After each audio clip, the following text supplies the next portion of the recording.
चलिए बच्चे स्टार्ट करते हैं। लास्ट क्लास में हम लोगों ने डिस्कस कर रहा था कि हमारे पास हम क्या टॉपिक पढ़ रहे थे। हम लोग पढ़ रहे थे आपका डेटा डिक्शनरी नाम का टॉपिक। डेटा डिक्शनरी के बारे में हमने क्या स्टडी करा था कि डेटा डिक्शनरी के अंदर हमें बड़े सारे टेक्निकल टर्म्स पढ़ने पड़ते हैं, तब जाकर हम डेटा डिक्शनरी के बारे में जानकारी पढ़ पाएंगे। तो हमने कहा था कि डेटा डिक्शनरी ने हमें बताया था टेबल क्या चीज़ होती है।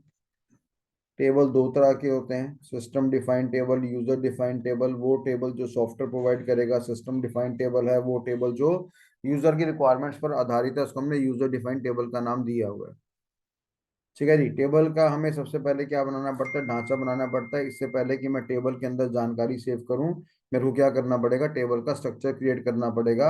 और स्ट्रक्चर जब हम क्रिएट करेंगे तो चार चीजें हमें स्पेसिफाइड करनी पड़ेगी। फील्ड का नाम हो गया, फील्ड का साइज हो गया, फील्ड का डेटा टाइप हो गया, और साथ ही साथ फील्ड के कंस्ट्रेंट हो गए।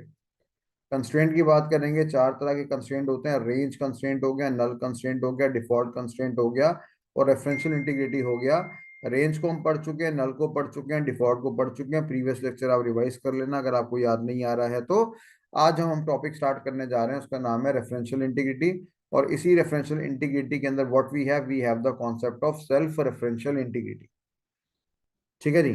तो फाइनली महसूस करने वाली बात यहाँ पे आ रही है कि जब हम बातचीत करते हैं किसके बारे में, डेटा डिक्शनरी के बारे में, तो डेटा डिक्शनरी अपने में क्या माना गया है। हमने कहा था ये हमारे पास एक तरह से कंपोनेंट माना गया है। और कंपोनेंट ऑफ किसका माना गया, डेटाबेस मैनेजमेंट सिस्टम का कंपोनेंट माना गया है। मल्टीपल तरह के कंपोनेंट्स थे, 6 तरह के कंपोनेंट्स थे। उसमें पहले कंपोनेंट का नाम था डेटा डिक्शनरी। और मैंने कहा था कि डेटा डिक्शनरी को समझने से पहले हमें टेक्निकल शब्दों के बारे में ज्ञान लेना पड़ेगा। तो टेक्निकल शब्दों में हमारे पास टेबल नाम का शब्द आ गया, सिस्टम डिफाइंड टेबल आ गया, यूजर डिफाइंड टेबल आ गया, टेबल का ढांचा आ गया, फील्ड नेम आ गया, फील्ड साइज आ गया, फील्ड डेटा टाइप आ गया, फील्ड कंस्ट्रेंट आ गया। कंस्ट्रेंट चार तरह के हैं, रेंज कंस्ट्रेंट, नल कंस्ट्रेंट, डिफॉल्ट कंस्ट्रेंट, और लास्ट वाला मेरे पास आ रहा है रेफरेंशियल इंटीग्रिटी। तो अभी जो हम डिस्कस करने जा रहे हैं उसका नाम है रेफरेंशियल इंटीग्रिटी। ठीक है जी। अब इसके बारे में हमने यहाँ पे क्या पढ़ा। हमने कहा जब हम बातचीत करते हैं किसके बारे में, रेफरेंशियल इंटीग्रिटी के बारे में, रेफरेंशियल इंटीग्रिटी के बारे में हमें पढ़ना है। इससे हमारा क्या तात्पर्य है।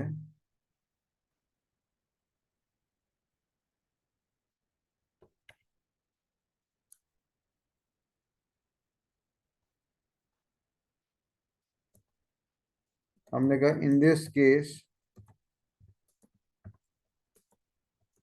The value of the field is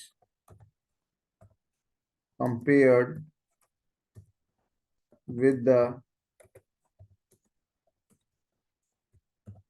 referential of with the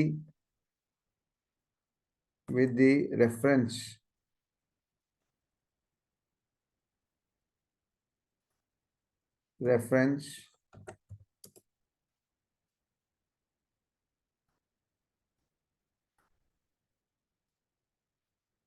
of another field value, and if both the fields are decidable within a same table,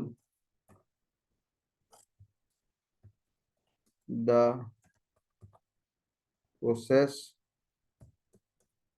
is known as self referential integrity। कह रहा है referential integrity से मेरा यहाँ पे क्या मतलब है, रेफरेंशियल इंटीग्रिटी से हमारा यहाँ पे ये मतलब है, कह रहा है यहाँ पे एक फील्ड की वैल्यू को हम कंपेयर करेंगे, किससे कंपेयर करेंगे, आपका दूसरे फील्ड की वैल्यू से कंपेयर करेंगे। हमने कहा एक फील्ड की वैल्यू को हम कंपेयर करेंगे with the reference of another field value. और अगर जिसको हमें कंपेयर करना है हमने कहा दो तरह की फील्ड है, एक तो हमने कंपेयर करना और किसी दूसरे से कंपेयर करना है। हमने कहा जिसको हमें कंपेयर करना है और जिससे कंपेयर करना है, वो दोनों की दोनों फील्ड अगर एक ही टेबल में स्टे करती हैं, तो उस कॉन्सेप्ट को हमने क्या नाम दिया, सेल्फ रेफरेंशियल इंटीग्रिटी का नाम यहाँ पे दिया हुआ। अभी आपका दिमाग घूम चुका होगा कि सर समझ में नहीं आया, मैं आपको समझाता हूँ। तो पहले हमने क्या बोला, रेफरेंशियल इंटीग्रिटी का मतलब क्या होता है, इन this case value of the field is compared with the reference of another field value. कह रहा है एक फील्ड की वैल्यू को हम कंपेयर करेंगे दूसरे फील्ड की वैल्यू से। ऐसे प्रोसेस को हमने क्या नाम दिया, रेफरेंशियल इंटीग्रिटी का नाम दिया। और अगर दोनों की दोनों फील्ड्स आपकी एक ही टेबल में रिसाइड करती हैं, if both the fields are resideable with in a same table, the process is known as self referential integrity. ठीक है जी, इसको एग्जांपल के द्वारा हम समझते हैं। हमने कहा जी मेरे पास एक टेबल पड़ा हुआ है और ये मेरे पास दूसरा टेबल पड़ा हुआ है। इस टेबल का नाम मेरे पास क्या आ रहा है, डिपार्टमेंट टेबल। यहाँ पे डिपार्टमेंट नंबर है, यहाँ पे डिपार्टमेंट नेम है, यहाँ पे डिपार्टमेंट लोकेशन है। मैंने कहा कंपनी के पास कितने डिपार्टमेंट है, हमारे पास 3 डिपार्टमेंट है। वो 3 डिपार्टमेंट मेरे पास यहाँ पे कौन कौन से हैं आपके। हमने कहा वो 3 डिपार्टमेंट मेरे पास 10 नंबर है, 20 नंबर है, 30 नंबर है। नेम सेल्स हो गया, मार्केटिंग हो गया, फाइनेंस हो गया, दिल्ली हो गया, कलकत्ता हो गया, मेड्रॉस हो गया।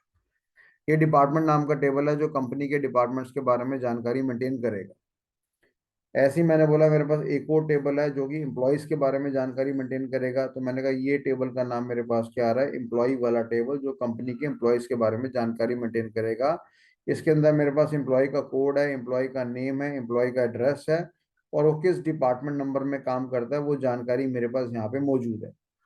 अब जाहिर सी बात है कंपनी के पास तो बड़े सारे एम्प्लॉयज हैं, मैंने कहा 1,45,000 एम्प्लॉयज काम करते हैं यहाँ पे। ठीक है जी। अब देखो जरा ध्यान से, हम लोगों ने यहाँ पे क्या करा, हमने एम्प्लॉय कोड लिखा है यहाँ पे। क्या लिखा हम लोगों ने यहाँ पे, एम्प्लॉय कोड। एम्प्लॉय कोड क्या है, मैंने कहा एम्प्लॉय कोड है मेरे पास E01। उसका नाम आ गया, एड्रेस आ गया, और डिपार्टमेंट नंबर आ गया। डिपार्टमेंट नंबर कितना आ गया, 20 आ गया। मैंने कहा employ code E02, employ code E03, employ code E50। इन सबका नाम नाम की जानकारी आ गई, एड्रेस एड्रेस की जानकारी आ गई। अब E02 की बात करेंगे, हमने कहा ये डिपार्टमेंट नंबर 10 में काम करता है, ठीक है भैया बढ़िया। एम्प्लॉय E03 की बात करेंगे, हमने कहा 30 नंबर में काम करता है, बहुत बढ़िया। तो देखा जाए इस वैल्यू को हम क्या कर रहे हैं, कंपेयर कर रहे हैं इस वैल्यू के साथ। और हम देख रहे हैं कि क्या वो वैल्यू इस जगह रिसाइड करती है कि नहीं करती है। अगर कोई बंदा डिपार्टमेंट नंबर 20 में काम करता है, तो हम चेक करना चाहेंगे कि क्या डिपार्टमेंट नंबर 20 हमारा कंपनी में बना भी हुआ है कि नहीं बना हुआ। तो हमने क्या करा, एक फील्ड की वैल्यू को, इस फील्ड की वैल्यू को हमने इस फील्ड की वैल्यू से कंपेयर कर दिया और दो डिफरेंट टेबल्स का इस्तेमाल कर दिया। यानी यहाँ पे एक टेबल नहीं है, दो तरह तरह के डिफरेंट टेबल्स हैं। और हमने यहाँ पे क्या करा, value of the one field is compared with the reference of another field value. और इसलिए इसको हमने क्या नाम दिया, इसको हम लोगों ने यहाँ पे रेफरेंशियल इंटीग्रिटी का दर्जा यहाँ पे दे दिया। ठीक है जी, the value of the field is compared with the reference of another field value, इसको हमने क्या नाम दिया, रेफरेंशियल इंटीग्रिटी का नाम दे दिया। अब यहाँ पे ये कह रहा है कि भाई अगर दोनों फील्ड्स हमारी एक ही टेबल में रिसाइड करती हैं, यानी जिसको कंपेयर करना है जिससे कंपेयर करना है, कान खोल के सुनो, जिसको कंपेयर करना है जिससे कंपेयर करना है, अगर ये दोनों जानकारी हमारे एक ही टेबल में समा जाती हैं, तो हमने कहा ऐसी को हमने क्या नाम दिया, सेल्फ रेफरेंशियल इंटीग्रिटी का दर्जा दिया होगा। ठीक है जी। अब सेल्फ रेफरेंशियल इंटीग्रिटी क्या होता है ये समझ लेते हैं जरा। हमने कहा जी ये मेरे पास एक टेबल है। टेबल आपको पता है किस फॉर्म में अवेलेबल होगा, मेरा रो एंड कॉलम की फॉर्म में अवेलेबल होगा। वर्टिकल लाइंस को हमने क्या नाम दिया था, इसको रो, हमने इसको कॉलम का नाम दिया हुआ था। और हॉरिजॉन्टल लाइंस को हमने क्या नाम दिया, हॉरिजॉन्टल लाइंस को हम लोगों ने यहाँ पे रो का नाम दिया हुआ है। तो रो कह लो, रिकॉर्ड कह लो, ये हमारा प्रायवाची नाम है। मैंने कहा ये टेबल कौन सा है मेरे पास, हमने कहा जी ये तो हमारे पास एम्प्लॉय नाम का टेबल है। यहाँ पे क्या पड़ा हुआ है, एम्प्लॉय का कोड है, एम्प्लॉय का नेम है, एम्प्लॉय का एड्रेस है, यहाँ पे डिपार्टमेंट नंबर है, यहाँ पे सैलरी है, यहाँ पे HRA है, HRA। ठीक है। और यहाँ पे क्या मेरे पास सैलरी तनख्वाह कितनी है। और साथ साथ मैंने यहाँ पे कह दिया कि उसके मैनेजर का नंबर क्या है। हर आदमी का एक सीनियर होता है, बाप होता है, जिसको उसको रिपोर्ट देनी होती है, तो उसको हमने क्या नाम दिया, मैनेजर नंबर का नाम यहाँ पे दिया हुआ। ठीक है बच्चे। अब देखने वाली बात यहाँ पे ये आ रही है इस एनवायरनमेंट के अंदर कि हमने कहा फॉर एग्जांपल मैंने कहा एम्प्लॉय कोड नंबर 10 है, या सॉरी, एम्प्लॉय कोड नंबर मेरे पास यहाँ पे क्या है, फॉर एग्जांपल E01 है। नाम आ गया, एड्रेस आ गया, डिपार्टमेंट नंबर आ गया, सैलरी आ गया। अब आ रहा है इसके मैनेजर का नंबर क्या है। ठीक है जी। मान लो हमारी कंपनी में ज़्यादा नहीं, हमारी कंपनी में 50 एम्प्लॉयज़ काम करते हैं। तो मैंने कहा इसके मैनेजर का नंबर है E45। हमने कहा दूसरे वाले का मैनेजर का नंबर है E20। मैंने कहा तीसरे वाले का मैनेजर नंबर है E70। ठीक है जी। तो पहले मेरा सवाल ये उठ रहा है कि जी आप बताइए ये फील्ड मेरी वैलिड है कि इनवैलिड है। तो हमने 45 वाला नंबर क्या करा, यहाँ से चेक करा कि क्या वो यहाँ पे सरवाइव कर रहा है कि इस लिस्ट में नहीं कर रहा। हमने कहा जी हमारे पास कुल मिला के E01 से लेके E45 तक एम्प्लॉई हैं, तो ये बंदा जो है हमारा वैलिड माना गया।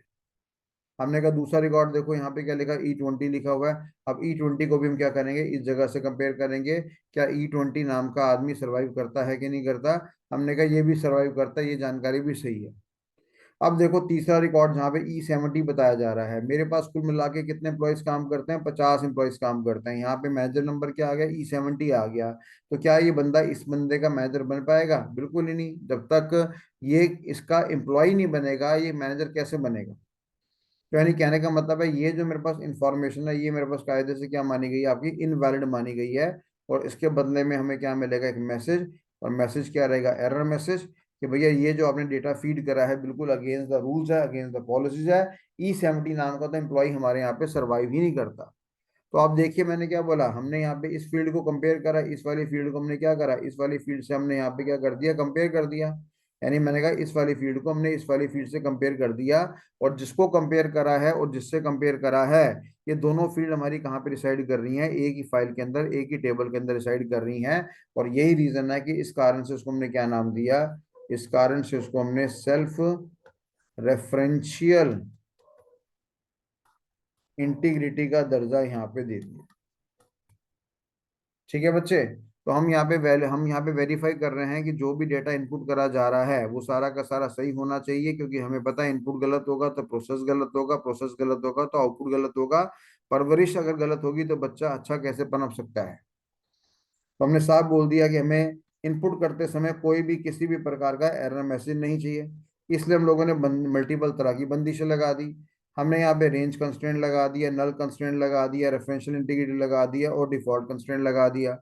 सर क्या कंस्ट्रेंट हमारे पास 4 तरह के होते हैं, बेकार की बात, बड़े सारे कंस्ट्रेंट होते हैं। फिलहाल तो मैं इस एग्जांपल के अंदर आपको कंस्ट्रेंट नाम के शब्द का पर्पस समझाना चाह रहा था कि कंस्ट्रेंट नाम के शब्द का मतलब क्या होता है। इसका मतलब होता है बंदिशें। ठीक है जी। तो डेफिनेटली हम लोगों ने यहाँ पे बंदिश लगा दी और हमने एक फील्ड की वैल्यू को दूसरी फील्ड की वैल्यू से कंपेयर कर दिया। अब यही दो कारण है, या तो दोनों फील्ड अलग अलग जगह पे पड़ी हैं, ठीक है ना, यानी फॉर एग्जांपल एक टेबल में नहीं पड़ी है। या हमने यहाँ पे ये भी देख लिया कि भाई हमारे पास कुछ ऐसे हालात भी आते हैं जहाँ पे दोनों फील्ड्स आपकी एक ही टेबल के अंदर सरवाइव करती हैं। जब दोनों फील्ड जिसको हमें कंपेयर करना है, जिससे हमें कंपेयर करना है, अगर दोनों की दोनों एक ही टेबल के अंदर सरवाइव करती हैं, तो ऐसे कॉन्सेप्ट को हमने क्या नाम दिया, इसको हमने सेल्फ रेफरेंशियल इंटीग्रिटी का नाम यहाँ पे दिया हुआ है। ठीक है बच्चे। तो फाइनली एहसास करने वाली बात यहाँ पे ये आ रही है कि हम लोगों ने पढ़ लिया कि जब भी टेबल के अंदर डेटा सेव करना है हमें टेबल का ढांचा बनाना पड़ेगा। ढांचे के अंदर कितनी चीजें स्पेसिफाई करेंगे, 4। हमने कहा 4 कम से कम स्पेसिफाइड करेंगे, जिसमें एक का नाम है फील्ड का नाम हो गया, फील्ड का साइज हो गया, फील्ड का डेटा टाइप हो गया, और फील्ड के कंस्ट्रेंट हो गए। कंस्ट्रेंट कितने तरह के हैं, 4 तरह के, रेंज हो गया, नल हो गया, डिफॉल्ट हो गया, और साथ में रेफरेंशियल इंटीग्रिटी हो गया। और रेफरेंशियल इंटीग्रिटी के अंदर हमारे पास एक और कॉन्सेप्ट आ गया जिसको हमने क्या नाम दिया, सेल्फ रेफरेंशियल इंटीग्रिटी का नाम दिया हुआ है। इंटरव्यू के पॉइंट ऑफ व्यू से बड़ा हॉट मोस्ट क्वेश्चन है, वो आपसे साफ पूछ लेंगे what is the difference between referential integrity and self referential integrity. तो हम क्या बोलेंगे, सेल्फ के केस में क्या बोलेंगे, in this case both the fields are decidable with in a same table. जो कि दोनों की दोनों फील्ड जिसको कंपेयर करना था, जिससे कंपेयर करना था, वो हमारी रिसाइड कर रही हैं एक ही टेबल के अंदर। और इस कॉन्सेप्ट को हमने यहाँ पे नाम दिया सेल्फ रेफरेंशियल इंटीग्रिटी। ठीक है जी। तो ये चारों तरह के कंस्ट्रेंट्स हमें पता लग गए।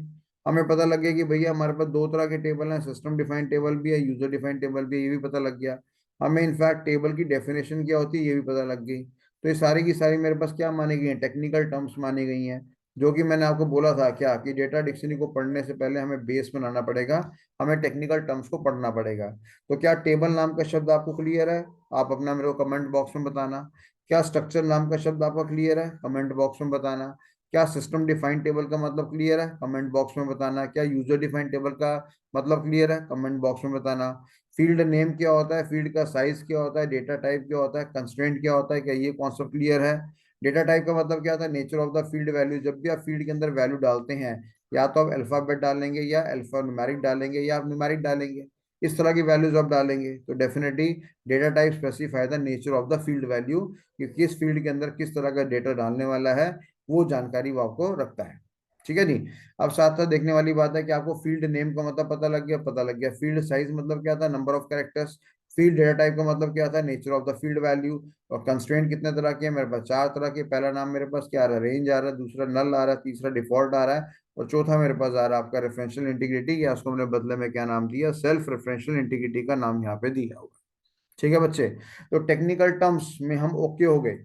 अगर हमें डेटा डिक्शनरी को पढ़ना है तो हमें सबसे पहले क्या पढ़ना था, आपका टेक्निकल टर्म्स पढ़ना था। और आज की डेट में हम लोग टेक्निकल टर्म्स पे अपने आप को गुड नहीं बोलेंगे, बैड नहीं बोलेंगे, हम क्या बोलेंगे, ओके बोलेंगे। ये सब थोड़ा बहुत ज्ञान हमें हो गया है। तो नेक्स्ट क्लास में मैं आपको बताऊंगा कि आखिरकार डेटा डिक्शनरी क्या बला है, क्या चीज है, इसके बारे में हम पढ़ेंगे। काफी सारे लेक्चर्स हम डेटा डिक्शनरी करते आ रहे हैं, पर एग्जैक्टली डेटा डिक्शनरी क्या चीज है, कितनी खूंखार चीज है, कितनी खतरनाक चीज है, क्यों ईएफ कॉर्ड ने, ईएफ कॉर्ड बताएंगे कौन था भैया, ये क्यों ईएफ कॉर्ड ने डेटा डिक्शनरी को इम्प्लीमेंटेशन के बारे में डिस्कस करा। ठीक है जी। तो डेटा डिक्शनरी हमारे पास क्या होता है, इसको पढ़ेंगे हम आपका नेक्स्ट क्लास में। तो आज का ज्ञान हम यहीं तक समाप्त करेंगे।